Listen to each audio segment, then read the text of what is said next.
Bonjour et bienvenue dans la foire aux questions de l'IAE Montpellier, le podcast qui donne la parole aux enseignants pour répondre aux questions régulièrement posées par les étudiants. Aujourd'hui, je suis accompagné de Colline. Bonjour Colline. Bonjour Fabien. Avec qui nous allons nous pencher sur le Master M en compagnie de Monsieur Régis Messonnier, professeur des universités et responsable côté IAE Montpellier du Master M. Bonjour Régis. Bonjour. En premier lieu, Régis, avant de rentrer plus en détail sur ce Master M, j'aimerais vous demander quelle est la spécificité de la recherche à l'Université de Montpellier. Alors la spécificité de la recherche à Montpellier, du moins en ce qui concerne les sciences de la gestion, c'est les différentes facettes du management, que ça concerne le marketing, les ressources humaines, la finance, les systèmes d'information, les théories des organisations, et ceci aussi en relation avec la politique scientifique de l'université défendue par le programme MUSE, en lien avec les domaines de l'agriculture, du développement durable et de la santé. Ce sont les différentes thématiques sur lesquelles les futurs doctorants, ou en tout cas ceux qui s'intéressent à la recherche, vont devoir travailler. Alors, devoir, peut-être pas, mais je dirais qu'il n'y a pas de sujet de recherche qui peut être, imposé à un doctorant, mais je dirais que ce sont les thématiques actuelles autour desquelles gravitent les sujets de recherche des enseignants-chercheurs de l'université, du laboratoire de recherche en gestion, comme des doctorants. Et donc ce laboratoire dans lequel s'effectue la recherche, c'est bien le laboratoire MRM ? C'est ça, Montpellier Recherche Management. C'est un laboratoire qui est récent, qui existe depuis très longtemps. C'est un laboratoire qui, dans sa forme actuelle, existe depuis, je crois maintenant, pas loin de 10 ans, et qui a été, la fusion de différentes équipes de recherche qui étaient chacune spécialisée dans les sous-disciplines de la gestion, et qui ont décidé de se réunir au sein d'une seule et même structure, avant même que les universités de Montpellier 1 et Montpellier 2 ne fusionnent. Et donc c'est un laboratoire qui est à la fois géré par l'IAE Montpellier, par l'université, par également peut-être d'autres composantes de l'université. Qui est dirigé par des enseignants-chercheurs donc, de l'université de Montpellier, avec en général une répartition des fonctions qui se font de manière à ce que l'ex-université de Montpellier 1 et l'ex-université de Montpellier 2 soient représentés. Alors au sein de l'équipe de direction, comme au sein du conseil de laboratoire qui acte les décisions stratégiques et opérationnelles du fonctionnement du laboratoire. Je vous remercie pour vos réponses, Régis Messonnier. On aurait d'autres questions pour entrer plus en détail sur le Master M. Je te laisse la parole, Colline. Merci. J'ai entendu que vous êtes l'un des responsables de ce master. Co-responsable, oui.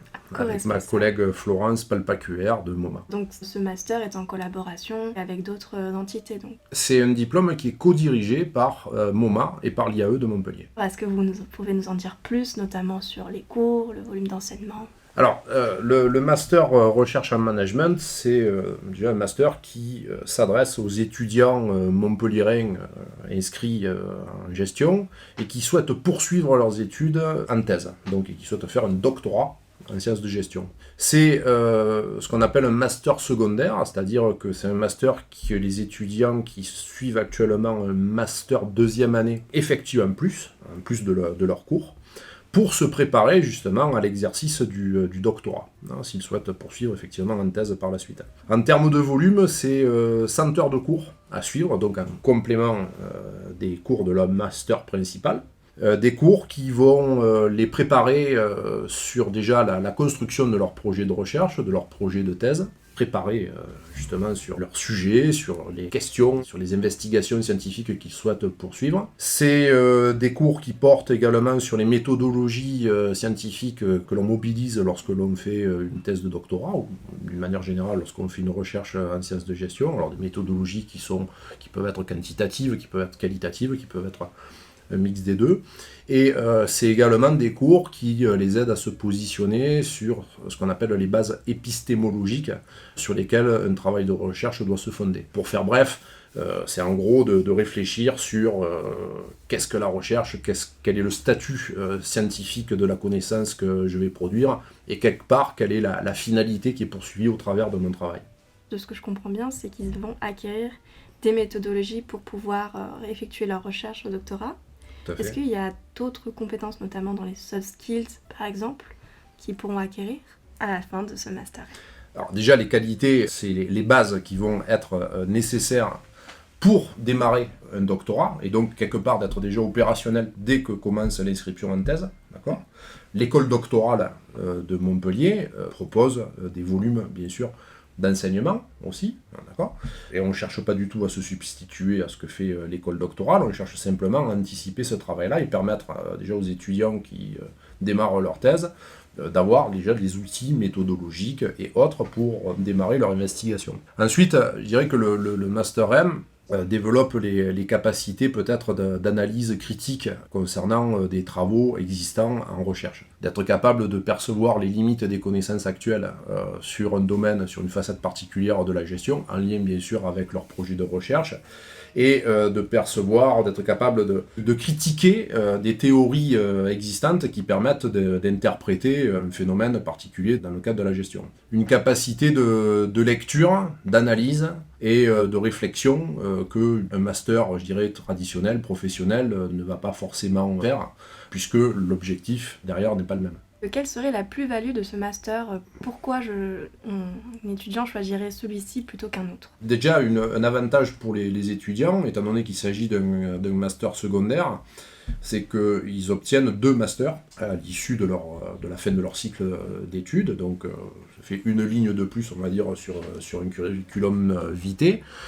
Et qui, même s'ils ne souhaitent pas poursuivre en thèse derrière, peut intéresser des entreprises qui vont peut-être travailler dans des domaines qui sont directement ou indirectement en lien avec la recherche, et donc d'être intéressé par quelqu'un qui a eu déjà des bases sur ce que c'est qu'un projet de recherche. Je me demandais depuis quand existe ce master ? Je crois qu'on en est à la 8e année. C'est quelque chose qui a attiré beaucoup d'étudiants dès le début. On a été assez surpris de ça. Alors il y a l'attractivité du statut de master secondaire, hein, bien évidemment, qui y fait. Mais on a été surpris dès les premières années de remplir une trentaine de places sans vraiment des difficultés, quoi. Ce qui montre bien quand même qu'il y a de la demande dans le domaine et pour la préparation à l'exercice de doctorat. Que les étudiants ensuite décident de poursuivre ou non. Hein. Si je souhaite faire un doctorat à l'Université de Montpellier, est-ce que c'est un master, le Master M, qui est recommandé à faire en amont du doctorat ? Est-ce que c'est un master qui est obligatoire si je veux faire un doctorat à l'université ? Quel est ce statut ? Alors, obligatoire, non, parce que le doctorat est quelque chose qui est accessible à des individus qui ont déjà une formation de niveau Master 2, donc on peut rentrer directement en doctorat, et c'est ce qui se fait dans la plupart des cas, y compris pour des étudiants qui viennent éventuellement de l'étranger, qui souhaitent faire leur doctorat en France, s'ils ont bien sûr l'équivalence des diplômes. En revanche, c'est, je dirais, un parcours qui est recommandé pour l'acquisition des bases que j'ai évoquées, et également pour la préparation aussi à la candidature pour avoir une bourse doctorale de la part de l'université. Chaque année, l'université octroie quelques bourses pour les doctorants, en fonction de la qualité du dossier qu'ils vont présenter, puis de la qualité oratoire dont ils vont être capables de faire part devant un jury. Donc ça fait partie d'avoir un exercice préparatoire à cet exercice-là que de suivre le Master M. En ce qui concerne le Master M, quels sont les profils recherchés ? Évidemment, profil recherché, c'est d'abord des étudiants qui ont des connaissances fortes dans le domaine de la gestion, donc des étudiants qui sont inscrits dans un des masters gestion de l'Université de Montpellier. L'autre point, au-delà de l'aspect filière, c'est qu'on puisse percevoir la motivation qu'ils ont à poursuivre en thèse. Et ça, on regarde en particulier déjà si le candidat a une idée plus ou moins précise du sujet qu'il souhaiterait développer. Peut-être, ça peut être en GRH, ça peut être en marketing, ça peut être en système d'information, ça peut être en finance, ça peut être en stratégie, en théorie des organisations. Au-delà de ça, d'avoir une idée de la thématique qui souhaite développer. Alors, ça peut être en lien avec la gestion dans le domaine de la santé, dans le domaine du e-marketing, ça peut être dans le domaine des technologies de l'information, avec tout ce qui se développe en ce moment dans le domaine du big data, du cloud computing, de l'intelligence artificielle, en lien, pourquoi pas, avec l'écologie, le développement durable, donc toutes les problématiques finalement managériales autour desquelles gravite la recherche au sein de l'Université de Montpellier. Donc pour postuler au REM, est-ce qu'il faut avoir un parcours de gestion en amont ou est-ce que je peux venir d'un parcours qui n'a rien à voir avec la gestion? Le recrutement est concentré sur des étudiants qui sont, comme je disais, inscrits en master 2e année en gestion à Montpellier. Alors, soit de l'université de Montpellier, soit à l'université Paul Valéry, nos voisins. D'accord? Puisqu'on a une convention avec eux à ce niveau-là. Alors ensuite, préalable de ça, on peut tout à fait imaginer des candidats qui, avant leur master, sont issus d'une formation qui est différente, et qui sont venus dans la gestion par rapport à une spécialisation dans leur domaine de compétences. Et si je viens d'un horizon un peu plus professionnel, que je veux faire une valorisation des acquis de l'expérience ou une valorisation des acquis professionnels, donc VAE, VAP, est-ce qu'il est possible de rejoindre le Master 2 REM? Il est possible dans le sens où cette valorisation des acquis va leur permettre d'avoir une équivalence à ce moment-là du Master 2e année, gestion. Et à ce moment-là, effectivement, les candidats pourront candidater au sein du Master M. Mais je dirais, au-delà de, si vous voulez, de ça, ce qui est très structurant, c'est la motivation à pouvoir poursuivre un doctorat derrière. Donc, de s'engager dans un processus de travail qui va s'étaler sur 3-4 ans, pour arriver au final à être capable d'écrire un document scientifique de 200-300 pages qu'il s'agira de soutenir devant un jury de chercheurs et également de pouvoir s'impliquer déjà dans l'activité scientifique et tout ce que ça demande, hein, c'est-à-dire de pas simplement écrire une thèse, mais participer à des conférences, que ce soit en France, que ce soit à l'étranger, et d'écrire déjà des publications, pas simplement la thèse, mais des articles dans des revues scientifiques, et éventuellement sous forme d'ouvrage. Donc il faut avoir une appétence pour l'écriture et pour la transmission de savoir. Exactement. Exactement. Alors une appétence pour l'écriture, pour le goût de la lecture, l'envie d'aller jusqu'au bout des connaissances existantes sur un domaine et d'essayer d'apporter une contribution. Donc je dirais que c'est peut-être le côté le plus excitant de la recherche, c'est à un moment donné de ne pas simplement être lecteur, mais être contributeur de connaissances. Et puis aussi une capacité d'autonomie très forte, hein, puisque la thèse, c'est le candidat qui va l'écrire, personne d'autre à sa place. Il aura son directeur de thèse qui va l'aider, il aura ses collègues dans son laboratoire avec qui il pourra développer des relations constructives, il aura bien sûr tous les retours qu'il pourra avoir lors de ses participations dans des colloques, dans des conférences, mais l'écriture sera la sienne, et devra être la sienne. Donc il y a une forte autonomie à avoir dans ce travail-là, ainsi que le goût de travailler seul, par moment, pour arriver à produire le résultat qui est attendu.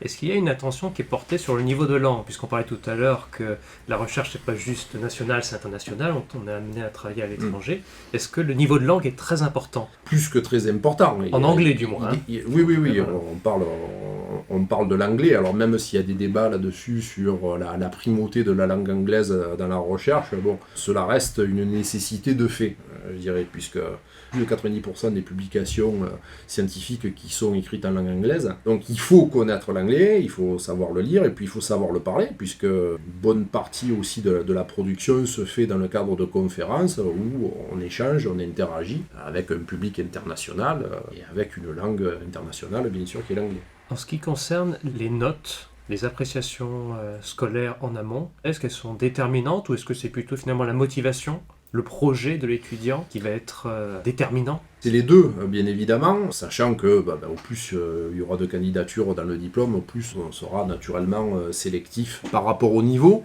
Mais bien évidemment que si on voit qu'il y a des lacunes trop importantes sur des fondamentaux de la gestion, on sera peut-être regardant et sélectif par rapport au dossier qu'on étudie. Mais au-delà de ça, c'est quand même l'œil est orienté sur l'avenir et sur la capacité, le potentiel, je dirais, du candidat à poursuivre en thèse. Donc moi, si j'ai un conseil à donner, c'est qu'au-delà des bulletins de notes, c'est que les candidats puissent bien préparer leur projet de recherche qu'ils souhaitent développer dans le cadre du master et ensuite dans la poursuite du doctorat. Le sujet avec des justifications de l'intérêt de faire cette recherche-là plutôt qu'une autre. Quelle est la genèse éventuellement de ce sujet, d'où ça leur vient, pourquoi ils souhaiteraient prolonger des travaux disponibles dans le domaine, et puis pourquoi pas encore mieux, cerise sur le gâteau, de montrer que déjà ils sont un peu intéressés à la littérature scientifique dans le domaine.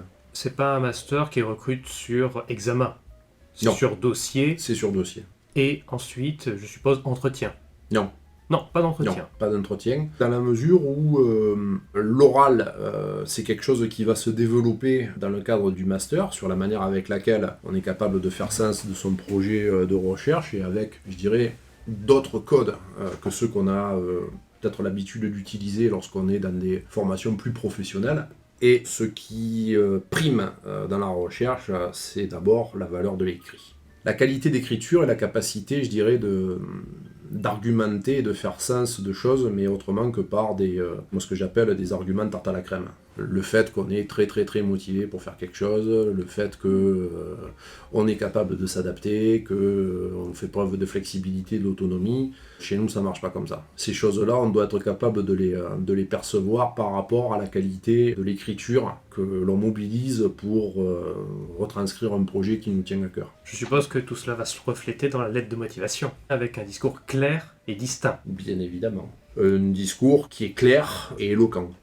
Alors justement, quelles sont les procédures d'accès à ce diplôme ? Alors, les procédures, c'est déjà d'être inscrit dans un master de gestion de l'Université de Montpellier ou chez nos voisins à l'Université Paul Valéry, donc master gestion, les différentes spécialités et sous-spécialités qu'il peut y avoir dans l'enseignement de la gestion au niveau de Montpellier.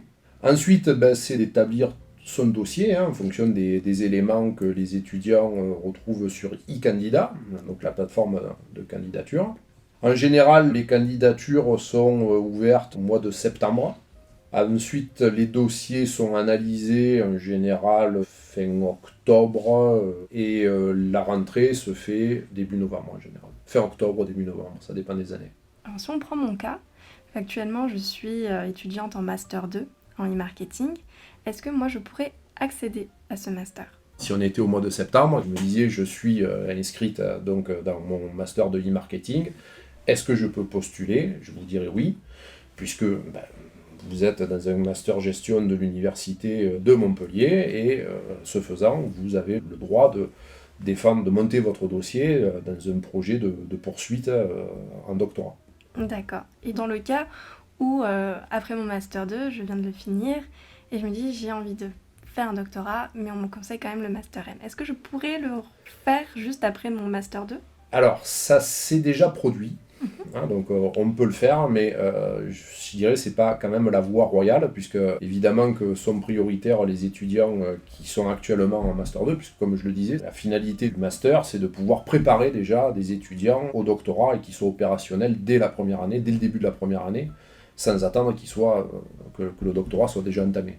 Donc, oui, on a déjà accepté des étudiants dans ce cadre-là, mais je dirais que ce n'est pas la majorité du genre. Et un dernier cas, à l'IAE de Montpellier, souvent notre master donc professionnel se réalise en alternance. Donc pour pouvoir faire le Master REM, est-ce qu'il est compatible avec l'alternance ? Il est non simplement compatible, mais nécessaire. C'est-à-dire qu'un des livrables, des rendus que devront faire les étudiants dans le cadre du Master REM, c'est de réaliser un mémoire de recherche. Donc le mémoire de recherche va se substituer aux mémoires professionnels qu'ils doivent rendre dans le cadre de leur master professionnel. Donc le master recherche, on va dire que c'est master professionnel plus. Parce qu'en plus, il y aura tout ce qu'on attend de mémoire, qui aura une coloration et des bases également qui sont plus scientifiques que ce qu'un mémoire professionnel est censé avoir. Donc, dans le cadre de ce mémoire-là, il y a un travail de recherche qu'on appelle empirique, c'est-à-dire sur le terrain, à conduire. Il y a un travail théorique d'analyse des connaissances existantes sur le domaine, mais il y a aussi un travail sur le terrain auprès d'une entreprise où le candidat va devoir faire son enquête comme s'il était déjà chercheur. Voilà, donc aller faire des questionnaires, aller passer des interviews auprès d'acteurs du terrain et puis être capable de faire du sens entre ce que des professionnels lui disent et puis ce que les théories nous enseignent. Et de la manière finalement avec laquelle on peut dépasser un petit peu les théories existantes sur le sujet. Donc, l'alternance et l'entreprise dans laquelle vous faites l'alternance, évidemment que c'est le terrain approprié pour faire l'analyse, le travail empirique de votre mémoire de recherche. Donc en termes d'emploi du temps, c'est jouable, c'est possible, c'est très compatible pour le coup. C'est jouable, sachant, malgré tout, que c'est un master qui vient en supplément d'un master qui suit déjà l'étudiant, donc c'est du travail en plus, bien évidemment, c'est des heures en plus.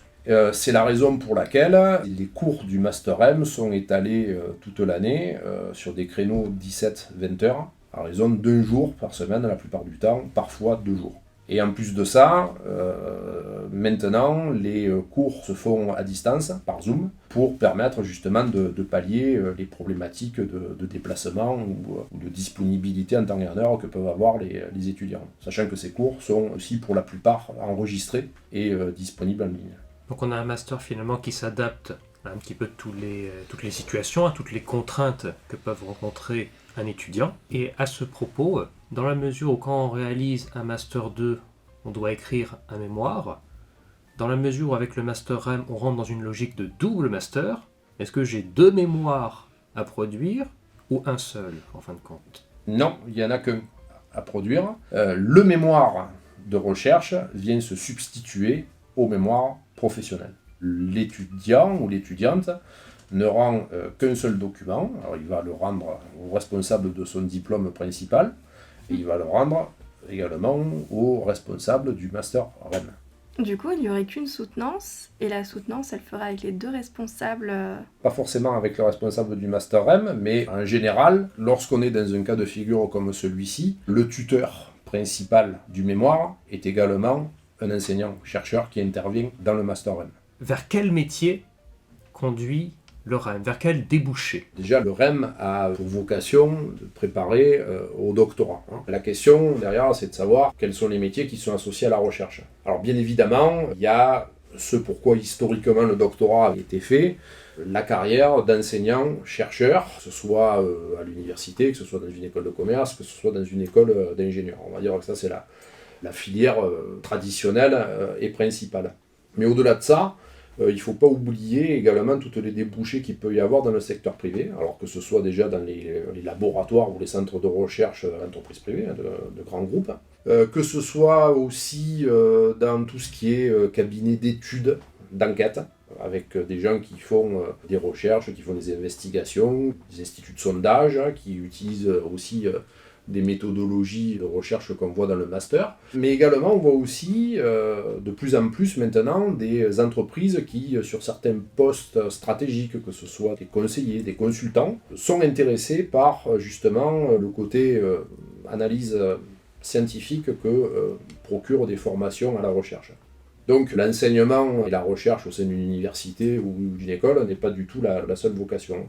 Je signale entre parenthèses que chaque année, l'université de Montpellier organise des journées de rencontres entre les doctorants et les entreprises, pour qu'il y ait ce rapprochement qui puisse être fait entre jeunes chercheurs et puis recruteurs potentiels autour des sujets de recherche qui sont faits, qui peuvent effectivement aussi intéresser les entreprises. Il ne faut pas oublier quand même que la recherche en sciences de gestion s'intéresse finalement aux problématiques managériales auxquelles sont confrontées les entreprises. Donc la finalité, c'est en premier lieu, je dirais, on l'oublie trop souvent, mais de produire des connaissances qui soient utiles pour les décideurs et les managers sur le terrain.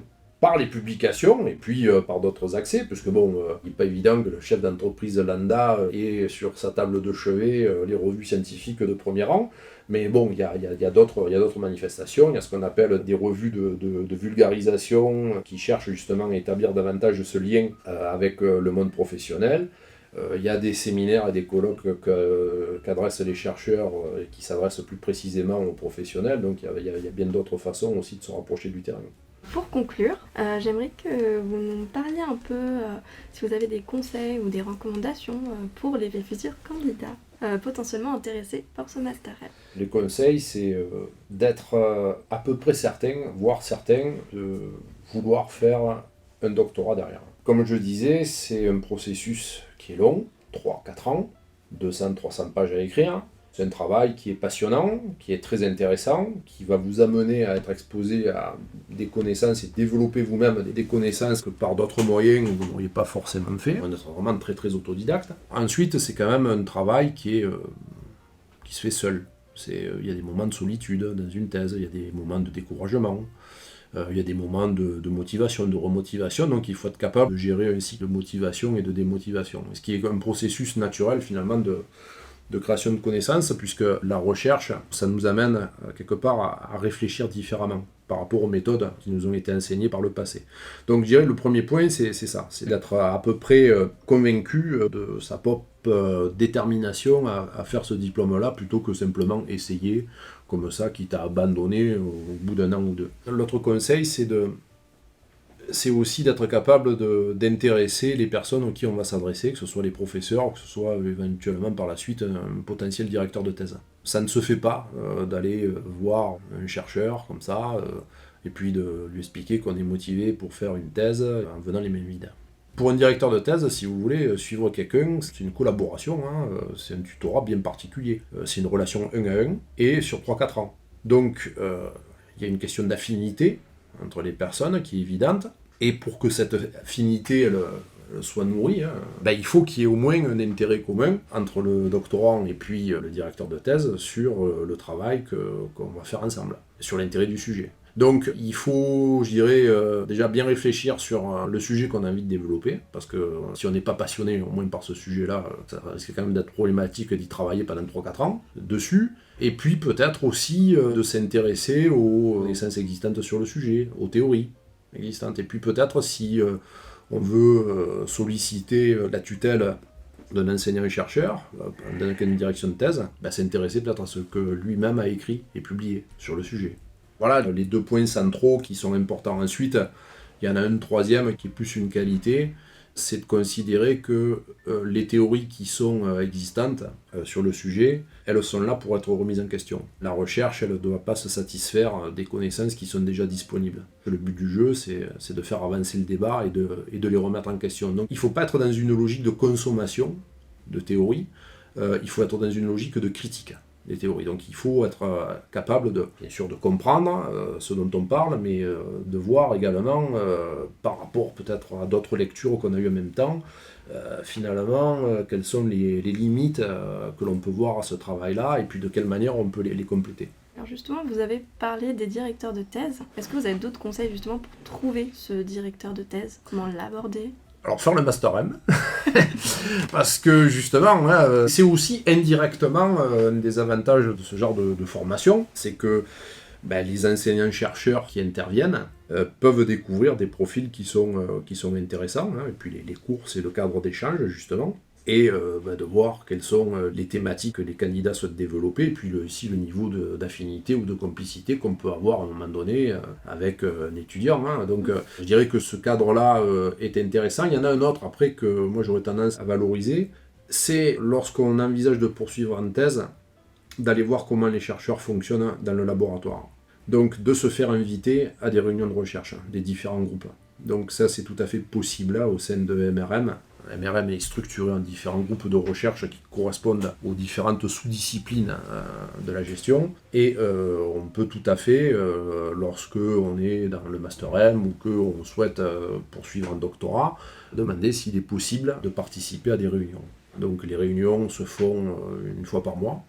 Et là, c'est l'occasion de voir concrètement des enseignants-chercheurs ou d'autres doctorants déjà présenter l'avancée de leur travail, de voir les critiques qui leur sont adressées, les remarques, et de participer au débat. Comme toute structure, les équipes de recherche doivent se réunir pour échanger entre elles, et où chacun doit présenter l'avancée de son travail.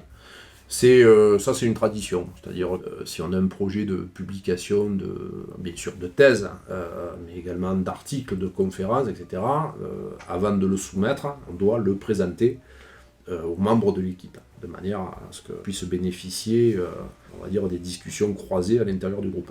Pour revenir à ce que vous nous disiez dans un des premiers conseils, d'être convaincu qu'on souhaite faire un doctorat, le Master M va pouvoir nous aider à savoir comment savoir si on est fait, si on a les capacités pour faire un doctorat. Le Master M, sur ce plan-là, il va vous aider à construire votre projet de recherche. Voilà, il y a une partie des cours, c'est divisé en 4 modules, les centers sont divisés en 4 modules, et il y a un module qui est voué sur le projet de recherche. Comment peaufiner votre travail, comment on construit une problématique, bon, bien sûr en lien avec les autres aspects inhérents à la méthodologie, à l'épistémologie. Donc je dirais ça, c'est le travail de construction va essentiellement être sur le projet.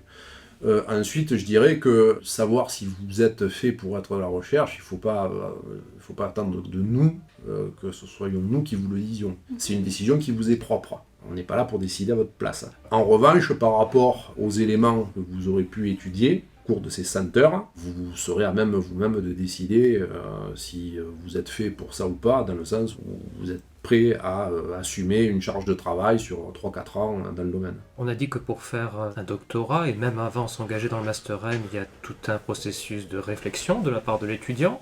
Il y a aussi des rencontres avec les enseignants donc pour pouvoir échanger, affiner sur ce projet.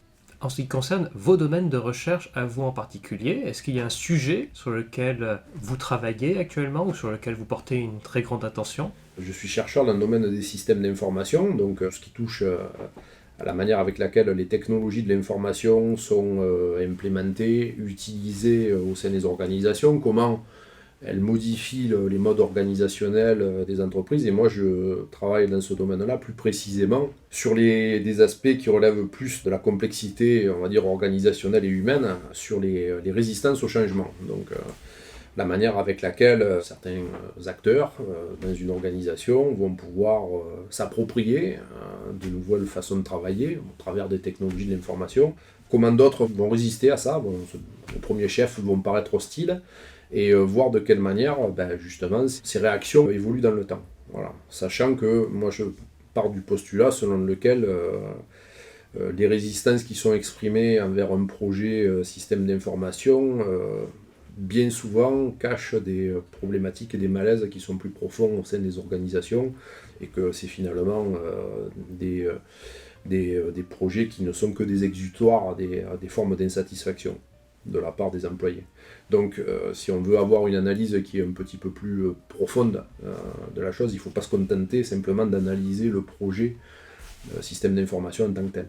Et que apporter un autre outil de travail, a priori plus ergonomique, qui satisfait plus facile d'utilisation pour les utilisateurs, ça ne va pas forcément résoudre le problème qui est sous-jacent. Est-ce qu'il y a des auteurs, des ouvrages que vous conseilleriez de lire qui concernent ce domaine de recherche-là ? Vous avez les travaux de Lynn Marcus, qui est un auteur, je dirais, très important. Il y a les travaux de mon ami Liette Lapointe de l'université de McGill dans ce domaine-là. Donc ça fait déjà, je dirais, 2 auteurs importants par lesquels les étudiants pourraient déjà se pencher sur la question. Mais au-delà des auteurs, il y a ce qui est intéressant lorsqu'aussi on fait de la recherche, c'est de découvrir des champs de connaissances et des univers de publications qu'on ne soupçonne pas. Moi-même, encore aujourd'hui, lorsque je lis sur certains domaines, je suis surpris de découvrir ma propre ignorance dans le domaine et de découvrir des pans entiers de littérature que je ne connaissais pas sur certains aspects très précis relevant de problématiques managériales malgré tout sur le terrain. Est-ce qu'il y a quelque chose que tu aimerais rajouter, Régis, avant qu'on conclue ? Nous avons la chance d'organiser une conférence qui se tiendra le 4 mars à l'IAE. Conférence dont la thématique tournera autour de la complexité de la crise actuelle liée à la crise sanitaire. Complexité, mais aussi la pensée complexe qui gagnerait à être mobilisée pour l'appréhender et faire sens au travers des différentes répercussions que cela a sur le fonctionnement des organisations, sur le management, mais également sur les questions que se pose la société par rapport à cette crise-là. Cette journée va réunir 7 conférenciers différents. Certains sont en lien avec le domaine du management, d'autres sont des philosophes.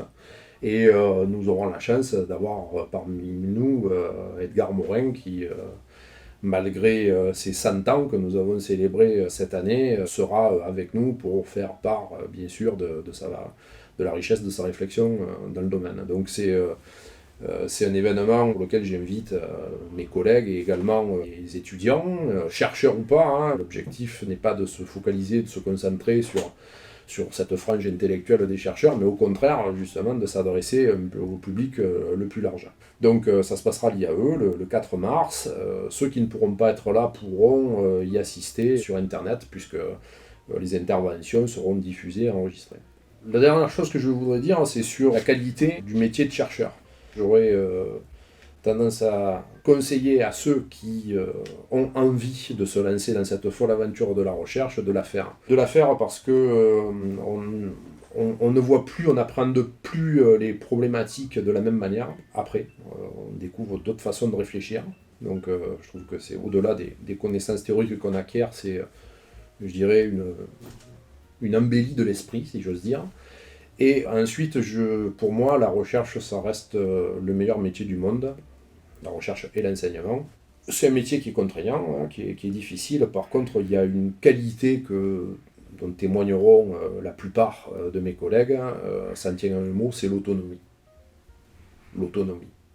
Je ne vois pas d'autres métiers dans lesquels on puisse être plus autonome que celui-là. Voilà. On décide sur quoi on recherche, on fait de la recherche, on décide avec qui on travaille, on décide comment, on décide où on va aller publier, on décide où aller voyager pour faire participer à des conférences, à des congrès. Je dirais, il y a quand même peu de structures qui permettent d'avoir cette liberté-là. Voilà. C'est à la fois une liberté intellectuelle, mais c'est également une liberté organisationnelle, et je dirais que c'est ce qui en fait, pour moi, à mon sens, la qualité première. Eh bien, écoutez, ce sera le mot de la fin. Un grand merci, Régis Messonnier, d'avoir participé à cet épisode consacré au REM. Merci à vous. Et également, merci Colline de m'avoir accompagné dans la réalisation de ce podcast. Merci à vous. Merci aussi.